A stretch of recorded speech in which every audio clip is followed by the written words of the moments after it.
We are reading from Bereshit, or Genesis 40, 1 through 8. Vayahi echad ha-davarim ha-ayet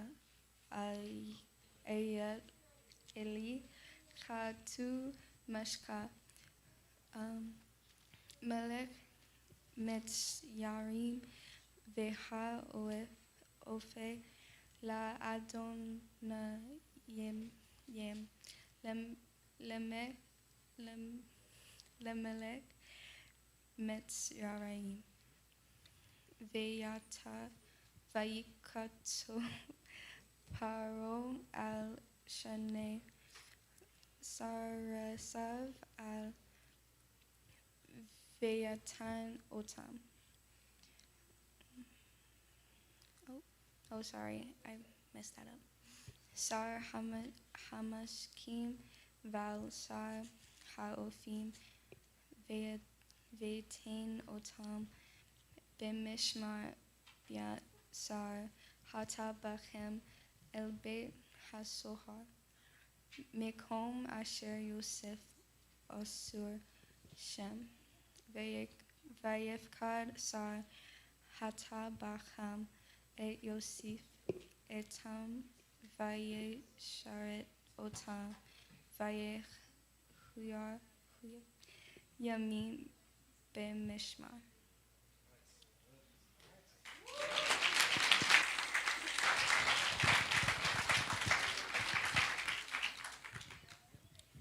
I will be reading verses 5 through 6. V'yacho lamu chalom shenehem ish chalamo b'leila echad ish kafi taron chamlamo hamash ke v'ha ofe asher lemelech mitzrayim asher asurim b'vayit ha-shohar Vayovo Alehem Yosef Babokeh Vayo Atam Vahinam Zo Afim.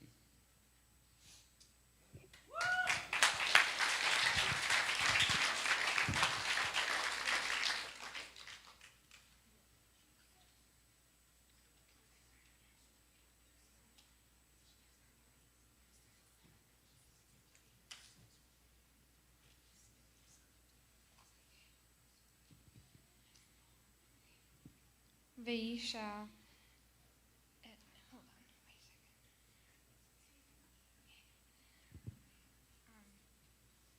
Vayisha. Et Sarise, Pharaoh, Asher, Ito, V'mishmar, Beit, Adonai, V'lemor, Madula, Pene, Kem, Rahim, Hayom, Vayomu, Elev, Shalom, Chalamanu, Ufoter, Ein Orto, Vayamir, Elehem, Yosef, Hello, Le Elohim, Petronim, Safrina, Li.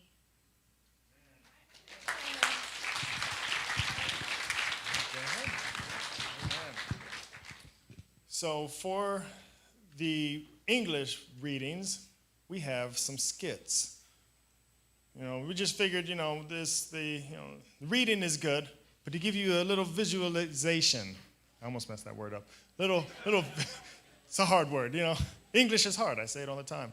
So, yeah, you're good. Thank you. Who's narrating? You're narrating? No. You're narrating. So as you can see, this year we got a little upgrade with some of our backdrops. So I'm going to take a moment to set these up.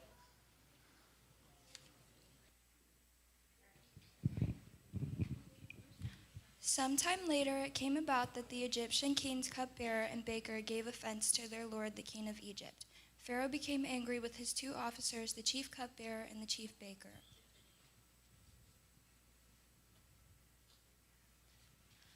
So he put them in custody in the house of the captain of the guard, in the prison, in the same place where Joseph was kept.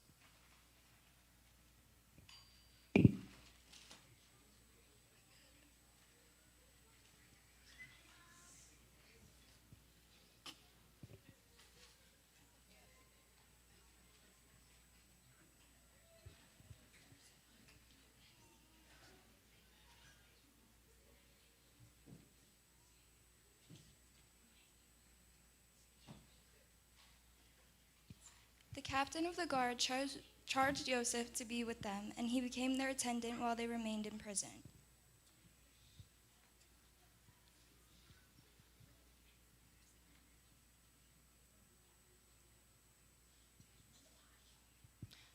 One night, the two of them, the king of Egypt's cupbearer and his baker, there in prison, both had dreams, each dream with its own meaning. Joseph came in to them in the morning and saw that they looked sad.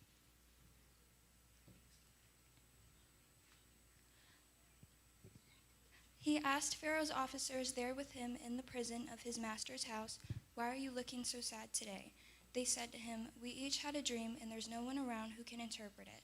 Joseph said to them, "Don't interpretations belong to God? Tell it to me, please." Then the chief cupbearer told Joseph his dream.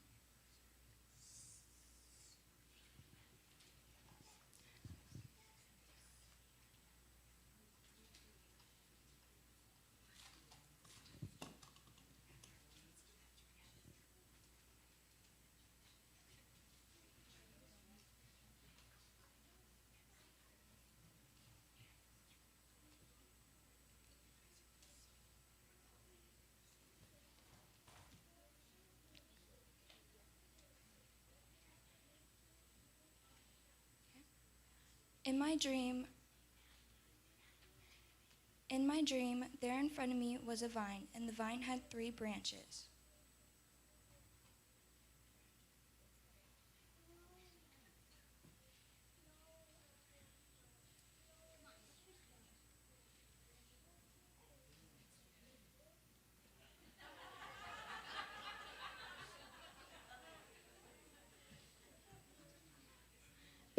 The branches budded, then it suddenly began to blossom.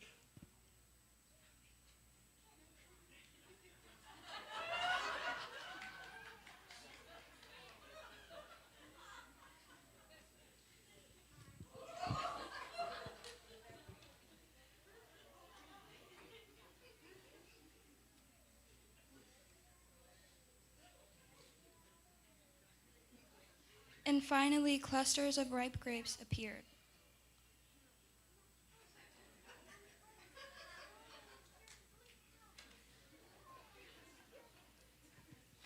Pharaoh's cup was in my hand, so I took the grapes and pressed them into Pharaoh's cup and gave the cup to Pharaoh.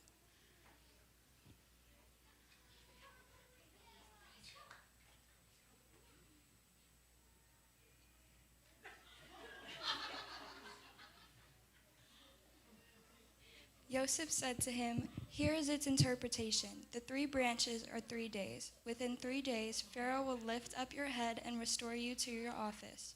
You will be giving Pharaoh his cup as you used to when you were his cupbearer.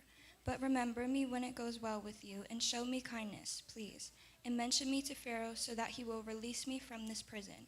For the truth is that I was kidnapped from the land of the Hebrews, and here too I have done nothing wrong that would justify putting me in this dungeon."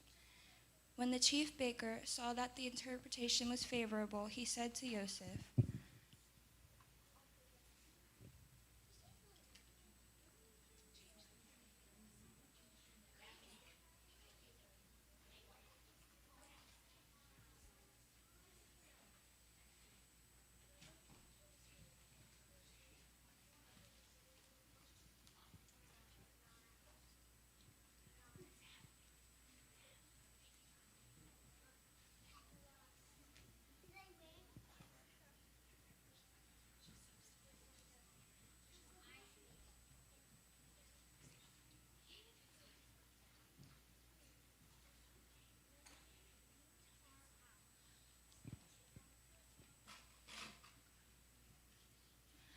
"I too saw in my dream there were 3 baskets of white bread on my head. In the uppermost basket there were all kinds of baked goods for Pharaoh, but the birds ate them out of the basket on my head."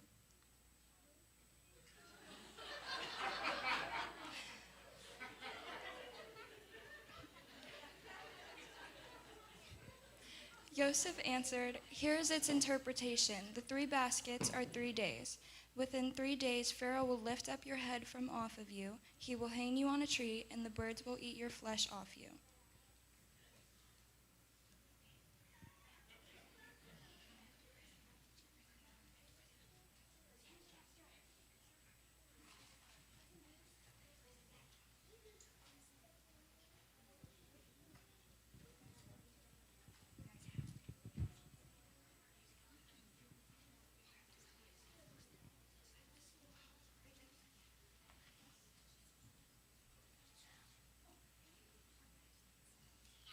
On the third day, which was Pharaoh's birthday, he gave a party for all his officials.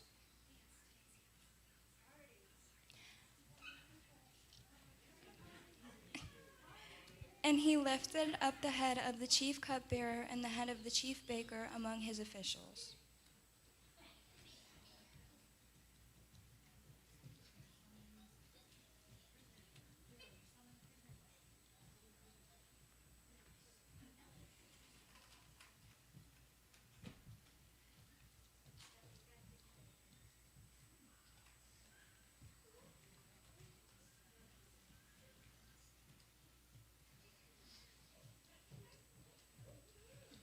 He restored the chief cupbearer back to his position so that he again gave Pharaoh his cup.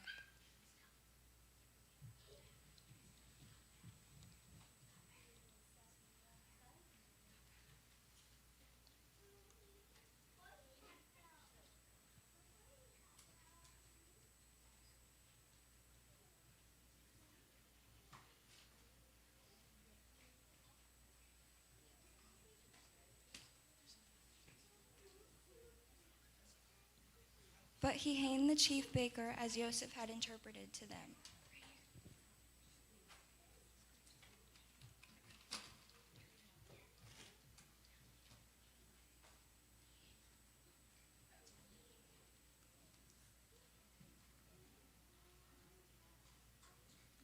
Nevertheless, the chief cupbearer didn't remember Joseph, but forgot him.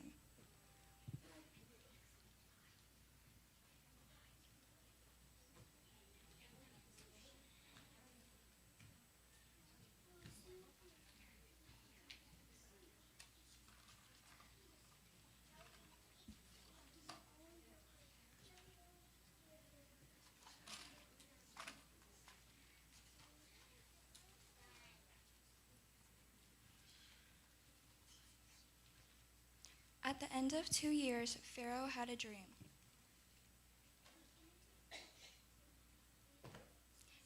Then Pharaoh summoned Joseph, and they quickly brought him out of the dungeon.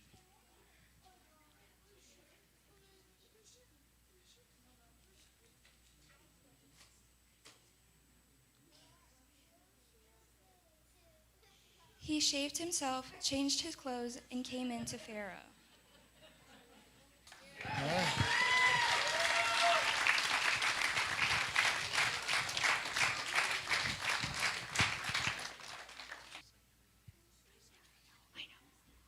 The Haftarah is from Daniel 6:11 through 25.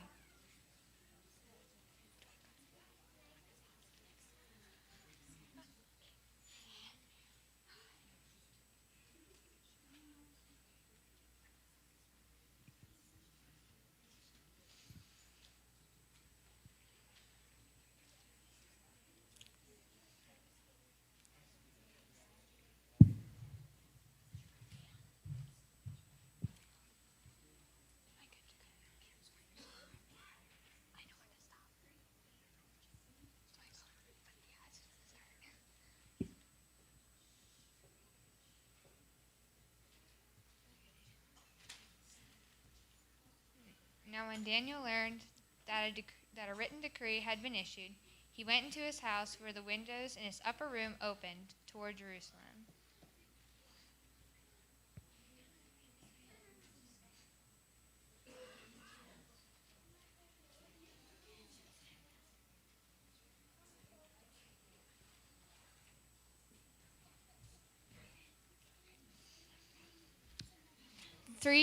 Three times a day he knelt down, prayed, and gave thanks before his God, just as he did before. Then these men came as a group and found Daniel praying and making supplication before his God.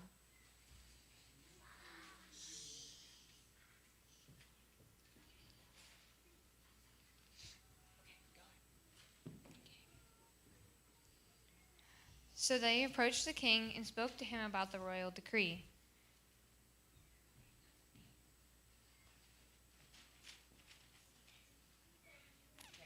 Didn't you issue a written decree that anyone who prays to any god or man for 30 days except for you, O king, shall be cast into the den of lions?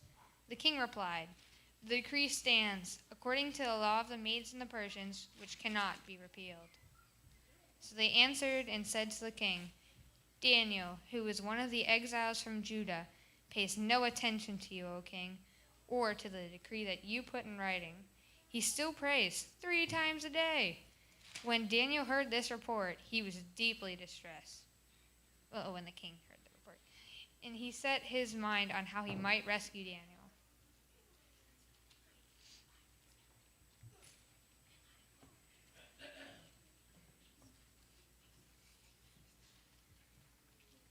Until sunset, he struggled to find a way to save him.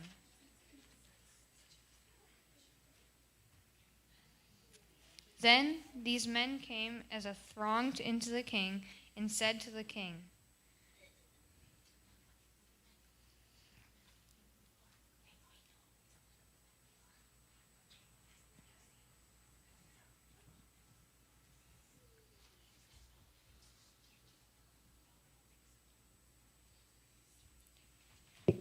Remember, O king, that it is a law of the Medes and Persians that no decree or edict which the king issues may be altered. So the king gave order and Daniel was brought and thrown into the lion's den.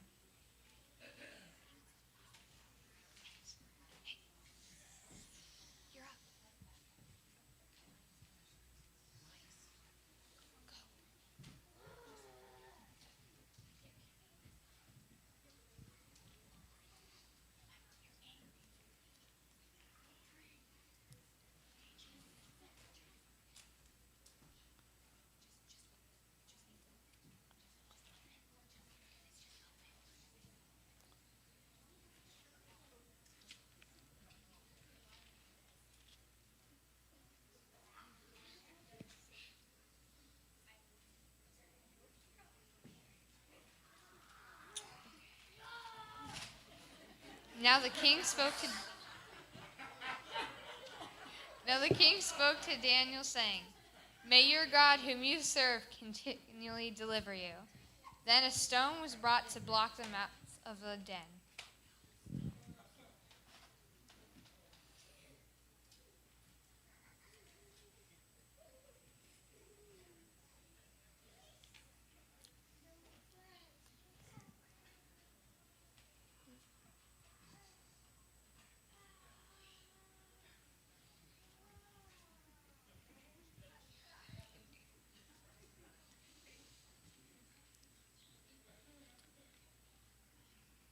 The king sealed it with his own signet ring with a signet of his nobles, so that nothing could be changed regarding Daniel.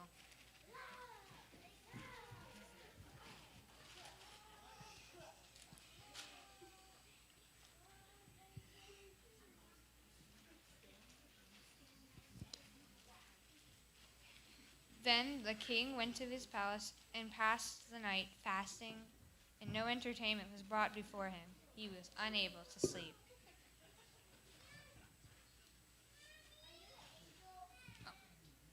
And at dawn, the king got up and hurried to the lion's den.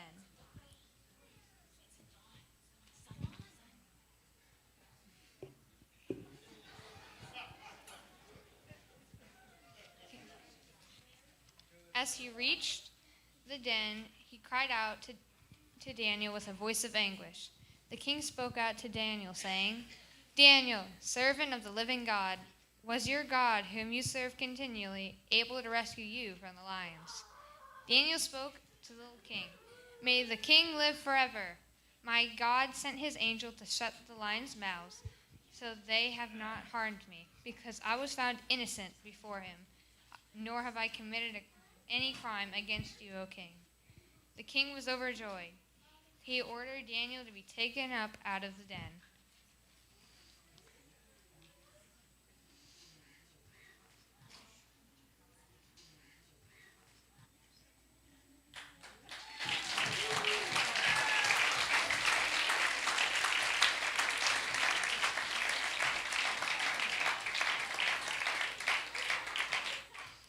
So Daniel was lifted out of the pit. No injury of any kind was found on him, because he had trusted in his God.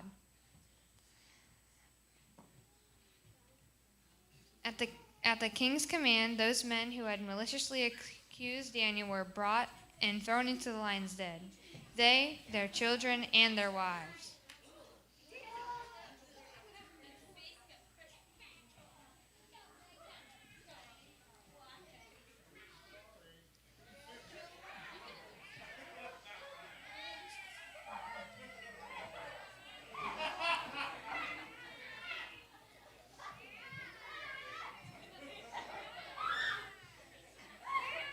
They had not even reached the bottom of the pit before the lions overpowered them and crushed all their bones.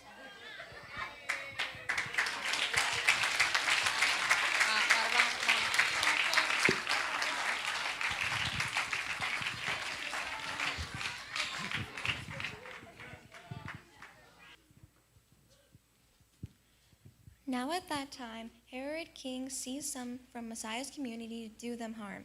He had Jacob, John's brother, put to death with the sword.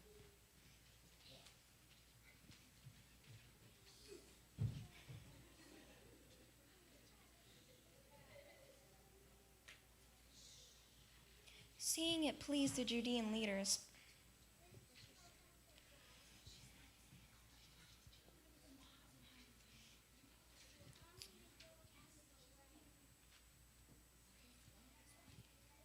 he proceeded to capture Peter as well. This was during the days of Matzah.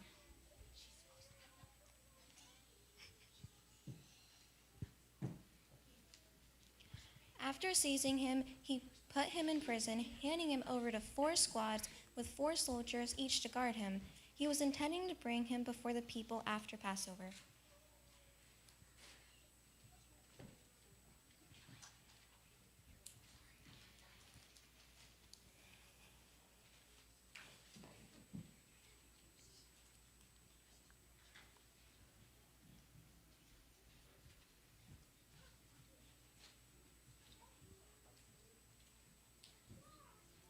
So Peter was kept in prison, but prayer for him was being offered fervently to God by Messiah's community.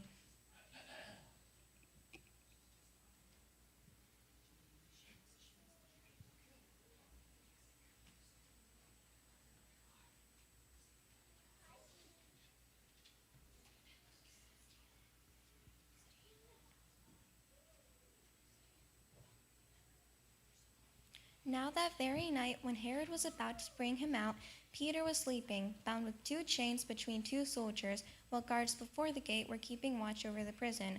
Suddenly, an angel of the Lord appeared, and a light shone in the cell.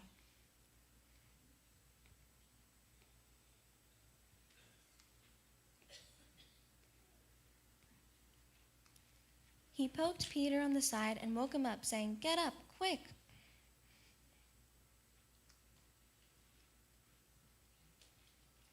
And the chains fell off his hands.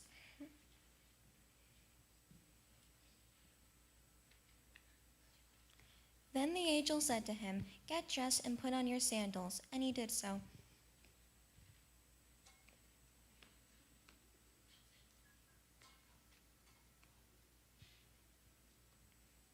Then he tells him, "Put on your cloak and follow me."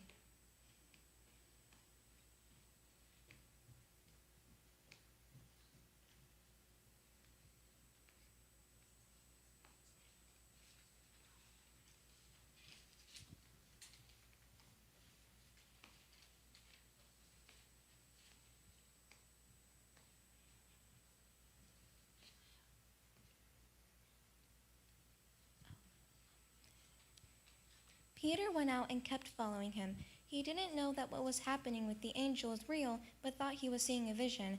After they passed a first guard and a second,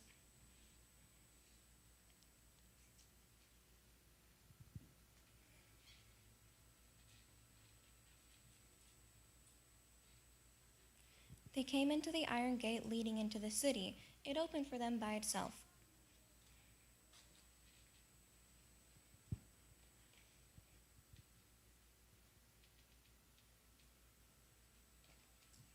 They went out and walked along a narrow street. Suddenly, the angel left him.